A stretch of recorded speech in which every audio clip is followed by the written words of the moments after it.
네, 오늘 대법원 최종심에서 최태원 SK 회장에게 징역 4년형이 선고됐습니다. 지금 1년을 복역했으니까 3년을 더 복역을 해야 된다는 얘기입니다. 동생인 최재원 부회장에게도 역시 징역 3년 6개월이 실형이 선고됐습니다. 지금 SK그룹은 초상집 분위기라고 합니다. 이 사건 아주 복잡한 사건인데요. 이종원 법조팀 기자에게 자세하게 설명 듣겠습니다. 어서 오십시오. 취재하느라 고생 많았습니다. 자, 이 사건 참 복잡한 사건이지 않습니까? 예. 전말을 좀 알기 쉽게 설명을 해주시죠. 예, 지난 2011년으로 거슬러 올라가는데요. 당시에 최태원 SK그룹 회장이 이 선물에 투자를 해서 수천억 원의 손실을 입었다라는 그런 사실이 알려져서 이 세상을 떠들썩하게 했습니다. 네. 이 검찰 수사도 이때부터 이 본격화된 셈인데요. 이 투자한 돈이 어디서 나왔느냐를 조사해 보니까 일부가 회사 돈이었던 겁니다. 이 수법은 교묘했습니다. 이 범행 당시 모습을 이 그래픽으로 준비를 했는데요. 네. 이 김준홍이라는 이 투자회사 대표가 있었는데 신복이죠. 그러니까 최태원 회장이 원래 신복이죠. 예, 그렇습니다. 이 SK그룹 계열사에서 뭐 상무까지 지냈었고, 그래서 이 믿음이 상당했던 인물이었는데, 예. 이 SK그룹에서 나온 뒤에 이제 투자회사를 차리게 되는데요. 베넥스 인베스트먼트라는 그런 투자회사를 차리게 되는데, 네. 이 최태원 회장이 이 김준홍 씨에게 이 펀드를 만들려고 지시를 하게 됩니다. 이 어떤 펀드였냐면 이 중소기업을 지원하는 펀드였는데, 이렇게 해서 펀드를 만들려고 지시를 하게 되고 그 뒤에 이 SK텔레콤 등 이 계열사들이 이 펀드에 투자를 하도록 이 지시를 하게 됩니다. 예. 하지만 계열사 돈은 이 펀드가 만들어지기도 전에 빠져나갔는데요. 네. 이렇게 펀드 자금으로 지원된 돈이 엉뚱하게도 미국에 있는 최태원 회장의 투자를 담당하던 김원홍이라는 인물에게 송금이 됩니다. 이른바 재계 쪽집게죠, 이 사람이. 예, 네, 그렇습니다. 이 회사 돈을 개인 투자금으로 쓰기 위해서 이 껍데기 펀드를 만들고 이 투자금 450억 원을 이 선지급해서 이렇게 회사 돈을 빼돌린 그런 범죄였습니다. 자, 그런데 처음에 검찰이 수사했을 때는 동생 최재원 부회장이 주범이다라고 보지 않았습니까?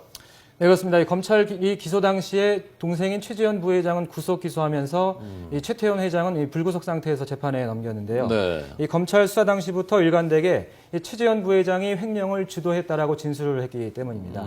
이러한 최재원 그 부회장의 진술은 1심 재판 때까지도 이어졌는데요. 네. 하지만 이 1심 재판 결과는 검찰의 수사 내용과 상당 부분이 달랐습니다.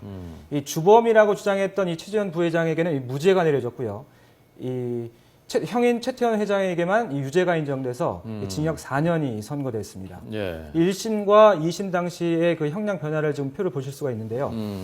이 항소심에서 이제 판단이 좀 달라지게 되는데요. 이 최태원 회장의 형량은 그대로 유지가 됐지만 네. 이 최재원 부회장도 유죄가 인정돼서 징역 3년 6개월의 이 실형이 선고가 됩니다. 네, 지금 그러니까 그 두 사람이 다 현재 복역을 하고 있는 거죠. 네, 그렇습니다. 네, 항소심에서 공소장 내용이 바뀐 것도 영향을 줬다면서요. 네, 그렇습니다. 이 공소 사실 중에서 이 최태원 회장의 범행 동기 부분이 바뀐 건데요. 이 검찰에서 공소장을 변경하겠다고 처음에 시청했던 게 아니라 심리를 하던 재판부가 이 변경이 필요하다라고 판단을 해서 검찰에게 권고를 했고 이 검찰이 이 같은 이 재판부의 권고를 받아들여서 이 공소장이 변경이 됐습니다. 예. 이 원래는 공소장에 이 최 회장의 범행 동기가 이 자금 조달에 어려움을 겪어서라고 이렇게 기재가 되어 있었습니다. 그래서 펀드 투자를 했다. 예, 그렇습니다. 네. 하지만 이제 심리를 하던 재판부가 이 판단을 하다 보니까 이 최태원 회장이 동생인 최재원 부회장의 투자금을 지원하기 위한 것으로 이 판단을 하게 됩니다. 이 같은 최 회장의 진술이 법정에서 실제로 나오기도 했습니다. 예. 이 선친이 세상을 떠난 뒤에 이 자신의 경영권 유지를 위해서 최 부회장이 상속 지분을 모두 포기했다는 건데요.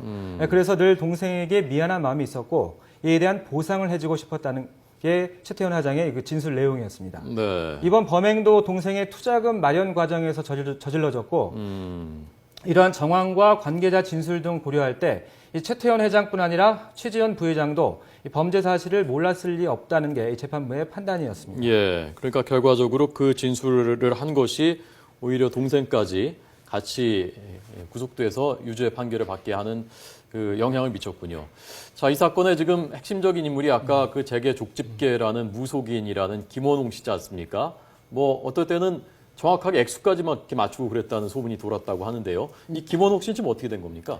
이 역술인이었다, 뭐 무속인이다 이런 그 평가가 있는데요. 예. 정확하게 확인된 사실은 없고요. 이제 다만 이제 확인된 이 직함은 예전에 이제 SK 해운에서 이제 고문으로 있었다는 게 있는데 예. 이 최태원 회장 형제는 이 정신적으로 굉장히 이 김은홍 씨에게 굉장히 의지를 많이 했던 것으로 알려져 있거든요. 예. 이 앞에서도 이제 말씀을 드렸는데 이 당초 최 회장 측은 이 최재현 부회장이 범행을 주도했다라는 게 당초 입장이었습니다. 하지만 1심에서 동생이 무죄가 나오면서 이 항소심에서 변론 전략을 바꿨습니다. 예. 이 김원홍 씨를 바로 이 주범으로 지목을 한 건데요. 이번 사건이 펀드를 만든 김진홍 씨와 이 김원홍 씨의 개인적인 돈 거래였다고 이 주장으로 바뀐 겁니다. 예. 예, 하지만 김원홍 씨는 이 해외로 이 도피 중이었습니다. 그러다가 이제 지난해 7월 타이완에서 전격적으로 체포가 됐는데요. 네. 이 최 회장 측은 주범인 김원홍 씨를 법정에 이 증인으로 세워야 한다고 이 변론을 했는데, 하지만 이 송환이 이 2달 동안 되지 않았습니다. 예. 그러다가 지난해 9월 이 선고 공판을 하루 앞두고 이 김원홍 씨가 국내로 송환이 되는데요. 예. 그래서 최 회장 측은 곧바로 이 변론을 재개해달라. 그러니까 내일 선고를 내리지 말고 이 재판을 더 열어달라고 신청을 하는데 재판부가 이를 받아들이지 않고 곧바로 선고를 내리게 됩니다. 그런데 그 과정에서 이 김원홍 씨가 전화 통화를 하는 내용, 뭐 우리가 사실은 속인 거 아니냐, 이 최 씨 형제를 이 내용이 또 공개되지 않았습니까? 네, 그렇습니다. 이 김원홍 씨가 이 최태원 회장과 최재원 부회장 또 이 펀드를 만들었던 김진홍 씨와 각각 통화를 했던 이 통화 녹취 파일이 법정에서 이제 공개가 된 건데요. 예. 이 통화 내용은 김원홍 씨가 본인이 이제 범행을 모두 주도했고 최태원 회장은 아무것도 몰랐다. 네. 이런 내용이 그 기본적인 취지였습니다. 예, 나와 준홍이가 사실 뭐 최태원, 최재원 형제를 속인 게 아니냐, 뭐 이런 말이 있었다는 거고요. 예, 그렇습니다. 근데 예. 이 녹취 파일을 제공한 쪽이 이 변호인 측이었고요. 네. 또 이 어떻게 해서 이제 입수하게 된 건지 그 과정이 공개되지 않았기 때문에 이 재판부도 이 녹취 내용에 대해서 그 신빙성을 어느 정도 인정할 것인지에 대해서 고민을 할 수밖에 없는 대목이었고 또 이 기본적으로 그 내용이 최 회장 형제에게 굉장히 이 유리한 내용이기는 했지만 이 재판부가 판단을 했을 때 김원홍 씨의 이 평소 댐댐이를 볼 때 신빙성이 없는 진술이라고 판단을 내렸습니다. 예. 그래서 이런 통화 내용은 실질적으로 판결에 반영은 되지 않았습니다. 네. 김원홍 씨는 지금 재판을 또 받고 있다면서요? 네, 그렇습니다. 이 최태원 회장이 항소심 선고가 내려진 이후에 네. 별도로 이제 구속 기소가 됐고요. 예. 1심에서 징역 3년 6개월을 선고받고 현재 항소에서 항소심 재판이 진행 중입니다. 무슨 혐의로 재판을 받는 거죠? 지금 그러니까 김원홍 씨는? 같은 사건에서 같은 사건으로. 예, 횡령의 공범이 되는 거죠. 아, 횡령의 예. 공범으로. 예. 그러니까 2심을 지금 받고 있는 거군요. 예. 2심 재판을. 예. 자, 최근에 그 대기업 총수들이 잇따라 집행유예 판결을 받았었고요. 김승윤 회장 등등.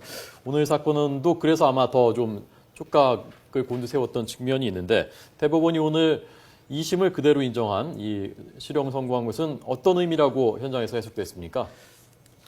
이 사실 최근에 이 대기업 총수들에 대해서 집행유예 선고가 잇따라서 나왔었는데요. 뭐 예. 최근에 김승현 하나그룹 회장이 있었고 이 사기성 기업업을 발행했었던 이 구자원 LIG그룹 회장이 있었고요. 이 때문에 SK그룹 측에서도 내심 이 파기환송을 바라는 분위기였습니다. 이 1심과 2심 재판 과정을 제가 쭉 지켜봤었는데 예.